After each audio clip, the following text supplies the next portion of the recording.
Et bonjour à tous, une fois n'est pas coutume, aujourd'hui, petite rareté, nous venant de Hong Kong, je vais vous parler du film Final Test de Locking, produit par Sammo Hung, donc avec sa célèbre boîte de production Boho, et avec en star Austin Wei, et il y a aussi tout un tas de gens habitués aux productions Sammo Hung, comme Billy Lo ou Chin Siu-ho.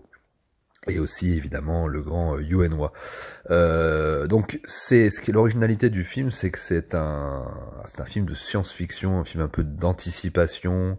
On est à cheval entre le film Outland de Peter Iams et un peu 1984 d'Orwell aussi sur certains éléments purement stylistiques, etc. C'est pas aussi profond évidemment, hein, mais ça reste quand même assez en surface. Mais c'est tellement rare de voir de la science-fiction dans le cinéma de Hong Kong que j'aime bien en parler. Je vous avais déjà parlé du Flash Future Kung Fu de Kurt Kong, qui a été une espèce de kung-fu post-apocalyptique un peu nanardesque, parce qu'avec pas beaucoup de moyens ni de budget, malheureusement il n'y a pas beaucoup de moyens dans ces films-là.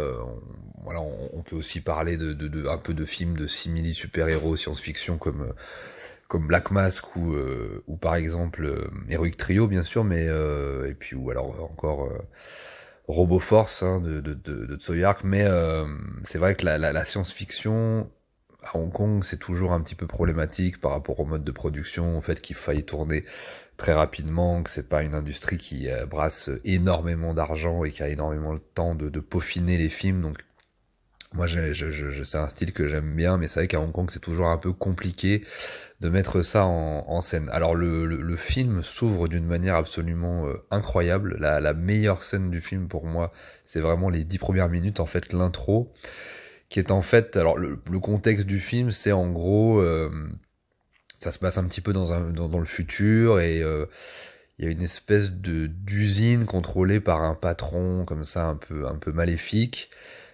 qui drogue en fait ses ouvriers, qui leur donne un produit pour booster la productivité de l'usine. Et donc au tout début du film, on voit dans le bureau du patron le chef de la sécurité, interprété par Shin Soo-ho, hein, acteur génial, donc qui gueule après le patron et tout. Et une fois qu'il est sorti du bureau, en fait, il est pris en chasse par le patron. Il est alerté. Voilà, le patron sonne l'alerte, et les soldats les soldats qui protègent un petit peu l'enceinte de l'usine, parce que c'est un peu une sorte de société un petit peu totalitaire, pourchassent en fait le chef de la sécurité qui s'est rebellé. Ils le prennent en chasse, quoi, pour le tuer. Et donc il y a il y a vraiment une super intro, voilà, tournée dans une espèce de noir et blanc, comme ça, un petit peu granuleux. Voilà, vraiment avec une espèce d'ambiance vraiment où on rentre dans le film. C'est très désespéré voilà, d'entrée, c'est très nihiliste, très noir, et on a vraiment cette chasse à l'homme de 10 minutes qui est incroyable. Vraiment le début du film, c'est pas le héros du film, hein, Shin Suo, c'est vraiment, vous allez voir, hein, le premier rebelle, on va dire, le premier qui se rebelle dans l'usine, et qui est pris en chasse. Et il y a une super intro, vraiment super. Enfin, c'est un des meilleurs trucs que j'ai vu dans le cinéma de Hong Kong, au niveau de la musique, au niveau graphique, au niveau de tout ça, au niveau de l'action, parce que c'est quand même une scène d'action aussi, qui est vraiment super et qui change un peu, qui est un truc qu'on a rarement vu à Hong Kong, et qui est très désespéré et tout, qui est vraiment très chouette. Et une fois que l'intro commence, là, on nous présente le personnage principal, qui est interprété par Austin Wei, dont je vais vous parler un petit peu après, parce que c'est une carrière un peu particulière, et qui a pas forcément l'habitude, c'est un acteur qui a pas forcément l'habitude de se retrouver tout le temps en premier rôle, hein. Il va surtout faire des seconds rôles dans sa carrière, donc ça va être important d'en parler. Et là, on retrouve donc ce personnage, donc de ce nouveau chef de la sécurité qui remplace Shin Suo, mais qui en fait a été mis en place par, alors je sais plus trop par quoi, mais par une espèce d'organisation qui veut enquêter sur l'usine, et qui veut en fait un petit peu, voilà, démanteler voir ce qui se passe à l'intérieur de cette usine et les abus qu'il peut y avoir. Donc il est en fait, c'est un infiltré, c'est un mec c'est un espèce de mercenaire qui se fait passer pour le chef de la sécurité, et qui infiltre un petit peu l'usine pour en découvrir tous les rouages, toutes les malversations, etc. Donc voilà. Et là, alors après, ce qui est très cool, voilà, c'est vraiment l'acteur principal, l'univers, cette scène d'intro. Tout est tourné dans l'usine, tout se passe dans l'usine intégralement de A à Z. Alors avec toute cette problématique, voilà, des ouvriers qui vont bosser, qui prennent leur drogue, qui fréquentent, alors ils dorment dans des espèces de cages, des espèces de grands, même le réfectoire, la cantine, le bar où ils vont, parce qu'ils vont au bar, en fait ils sortent jamais de l'usine. C'est vraiment des ouvriers, ils passent leur vie à l'usine, donc ils bossent la journée, ils prennent leur drogue. Après, ils dorment dans des cages, hein, vraiment dans des cages, ce qui symbolise aussi un petit peu le Hong Kong des années 80 avec ces espèces d'appartements en cage là, ces espèces de trucs immondes. Et puis en même temps, ils vont aussi se détendre après le travail donc au bar. Donc il y a un pub, il y a un club, et là pareil, c'est une espèce de club mais qui est dans une espèce de cage géante, une espèce de barreau de prison. Enfin, c'est très particulier. Et il y a évidemment, pour se détendre, ils appellent des prostituées. Donc les seules femmes en fait qui sont autorisées. Donc les hommes travaillent, les hommes sont des ouvriers et les femmes sont des prostituées et vont donc détendre les ouvriers en fin de la journée. Voilà, c'est vraiment comme ça que se structure l'usine et que se structure la société, cette société totalitaire, etc. Et il y a un seul personnage féminin qui n'est pas une prostituée, qui est la scientifique en fait de l'usine, et qui va évidemment rencontrer le héros, et il va se passer tout un tas de choses entre eux, etc. Évidemment, histoire d'amour classique. Donc le problème la première, en fait, l'acte 1, encore une fois, est super avec cette intro, l'introduction de la prison, ce personnage de héros interprété par Austin Wiley, etc. Qui fait un peu trop le rigolo. Le problème, c'est que le film met un peu trop d'humour. C'est un peu le problème, en fait. C'est que l'univers qui est dépeint a l'air passionnant. Le problème, c'est que comme il n'est pas forcément dépeint avec beaucoup de sérieux, c'est souvent le cas dans les productions hongkongaises, que ce soit quand ils font des films d'horreur ou des films de science-fiction ou des films fantastiques, ils rajoutent toujours beaucoup d'humour, et parfois trop d'humour, et du coup, ça sort un peu de l'univers. Alors que là, justement, ça aurait appelé à nous immerger un peu plus profondément dedans et nous faire croire vraiment à cet univers. Et le problème, c'est qu'il y a un petit peu trop de recul, un petit peu trop de second degré. Il y a Billy Lo, qui est un acteur que j'apprécie pas forcément dans les années 80-90, qui est un peu mieux aujourd'hui, mais qui jouait souvent ces espèces de comiques comme ça, un peu bouffons. Moi, ce qui me faisait pas trop rire. Voilà, Billy Lo, c'était pas forcément mon acteur préféré. C'était l'acteur qui jouait par exemple dans Mister Vampire ou dans Eastern Condor, dans beaucoup de productions Samo, et qui était un petit peu la caution comique des films, et qui moi m'emmerdait un petit peu. Et là, il y a un petit peu, et même le personnage principal rigole, fait beaucoup de blagues, il y a beaucoup de farces. Alors parfois des farces qui passent bien, et puis parfois qui s'intègrent assez mal au récit, assez noir, assez nihiliste, assez d'anticipation. Tout ça, c'est quand même dur. Donc il y a une espèce de décalage comme ça qui fait que malheureusement l'acte 2 est un peu plombé par ça.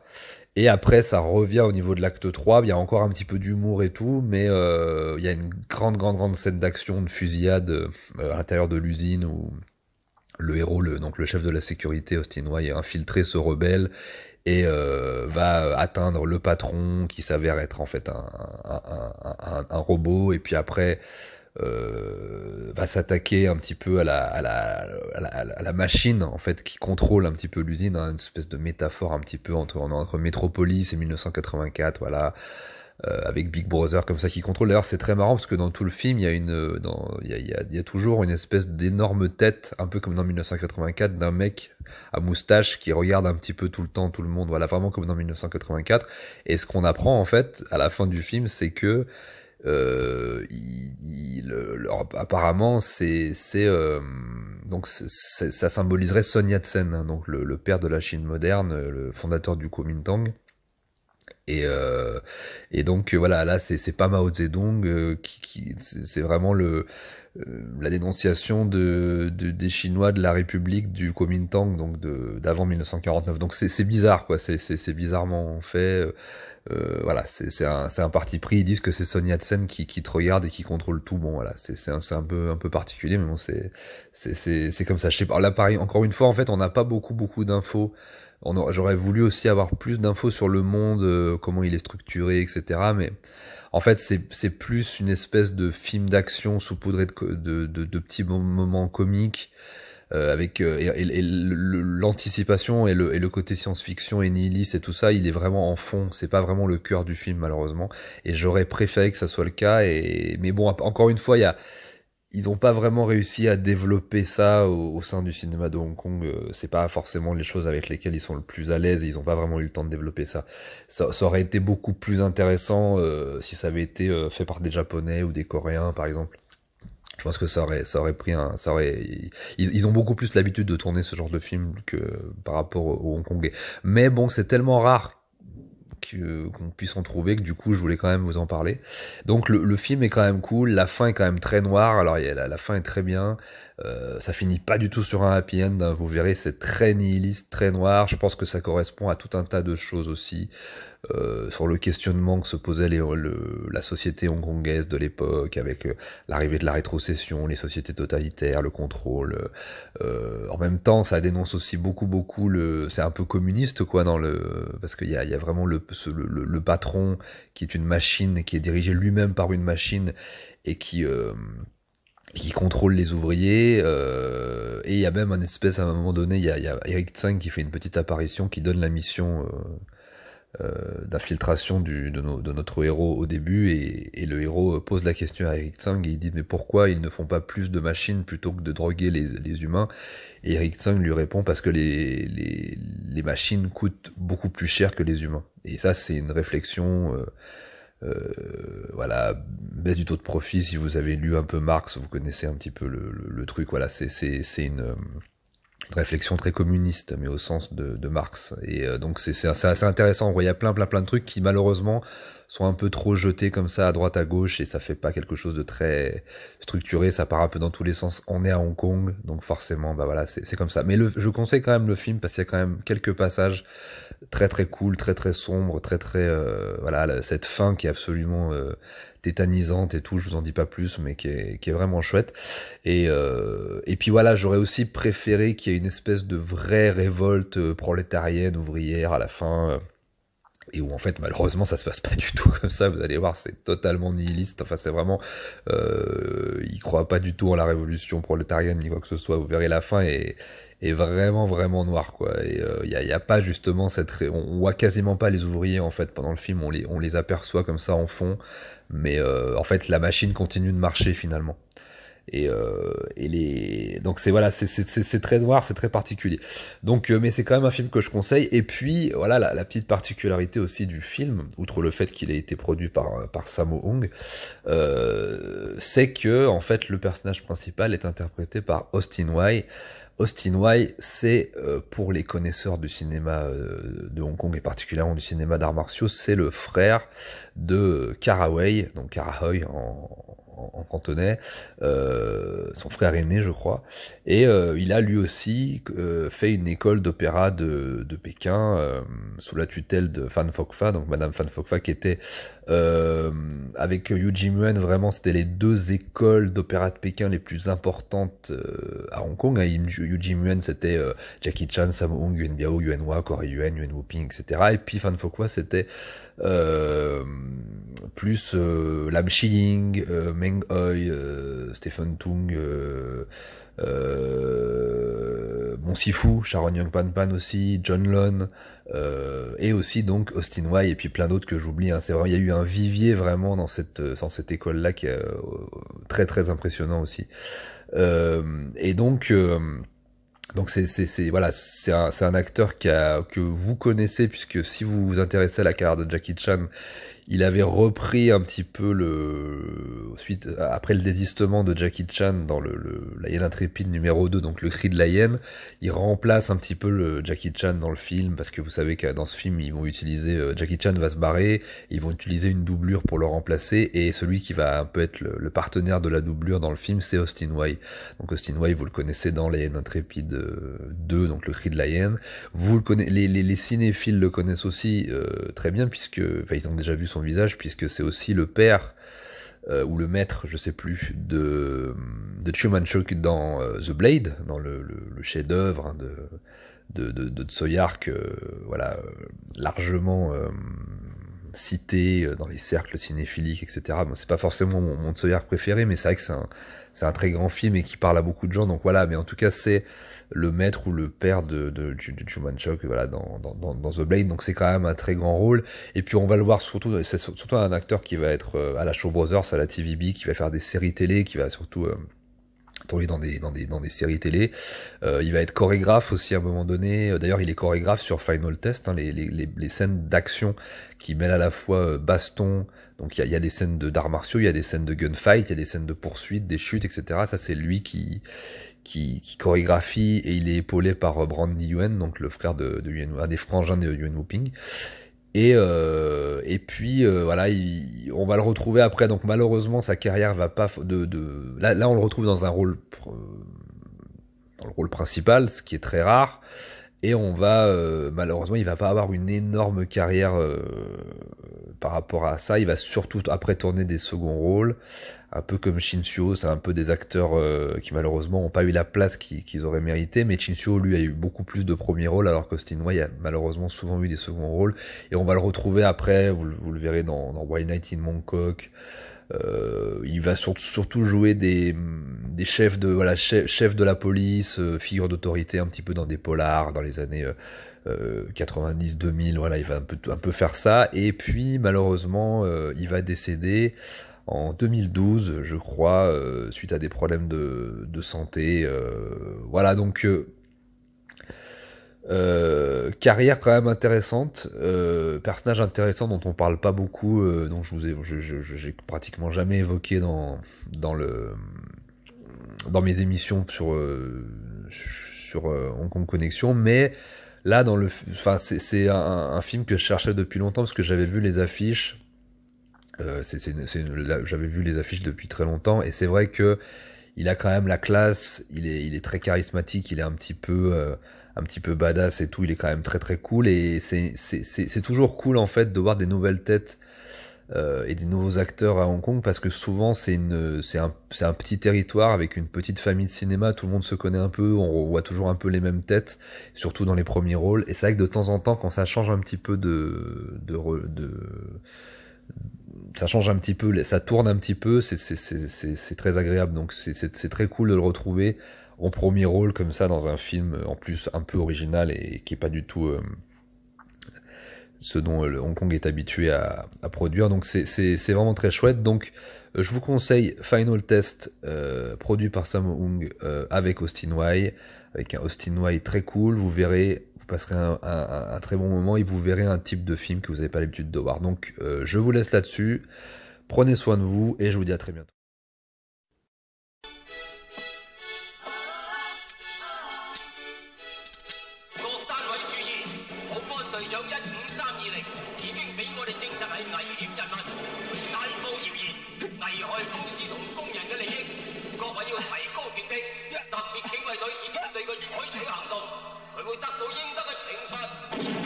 人都憤怒，但無能力硬去抗。每一樣嘢都有佢唔同嘅生存形式。橫蠻的勢力無如狂浪衝浪，係唔可以勉強嘅。千火陰陰深深，冷血眼睛跟蹤掃射。冇你哋嘅我打呢啲嘢點會生存？過去那自由已面亡。你咁樣練我哋好難做嘅喎。説話小心當心血水洗散過，但係我公事公辦。唯獨我怒叫震秘怒叫記添失足的生存，握緊兩拳，孤身衝鋒反應，暫忘掉腳下步伐亂也亂。朝着我怒叫震秘怒叫是那刀鋒的邊緣。劊子手帶冷笑，大血腥激笑我説遊戲玩完。有機會你自己上船先。咁你點啊？放心啦，我會揾你噶啦。咁你點揾我啊？情人請再度默然回望，讓我看。無言的訣別令人流淚，心彷徨。你講你想點？多麼的想與你抱擁多一個夜，我係要揾一個可以幫到我嘅人，我卻要自投向滅亡。說話情牽，小心公開與魔鬼對抗。狂怒叫怒叫震秘怒叫奇叫七足的生存，握緊兩拳，孤身衝鋒反擊，集狂跳腳下步伐亂也亂，迎着火怒叫震秘怒叫是那刀鋒的邊緣。劊子手帶冷笑，大血腥譏笑我説遊戲玩完。